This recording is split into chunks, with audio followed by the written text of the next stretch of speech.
Hello everyone, welcome back to Sewing Therapy. I'm Sarah. I hope you enjoyed wrap front and short ruffle sleeve video. Today, we are diving into the button front and elasticized ruffle long sleeve version of the tie number 2. While the wrap front gives off a look of simplicity and grace, the button front gives the dress a slightly more structured and refined look. Even with the button details, I've made sure the construction is straightforward and beginner-friendly. If this is your first time sewing buttonholes, I will walk you through each step. In this episode, we will be sewing the long sleeve with elasticized ruffle. It adds such a graceful, airy feel to the dress. You can swap these sleeves onto your other sewing therapy patterns too, such as the original tie number 1, the rectangle top, and the infit top and dress. If you're looking for a specific custom length, adjusting the height of the lower tier is the quickest way to get that perfect length. If you run into any snacks or have a question, just let me know. I'm happy to help. Thank you for making tie number 2 a part of your 2026 sewing plans. Let's get started.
The remaining steps for constructing the optional pockets and skirt are identical to the wrap version. Please refer to the tie number 2's first video for step-by-step instructions on the remaining steps.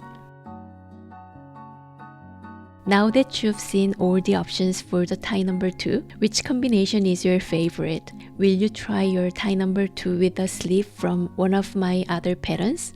I love how this community fosters creativity and growth, and I can't wait to see what you come up with. I think your year is off to a very good start with the tie number 2, and I wish you continual joy in the journey. I will see you in my next video. 안녕!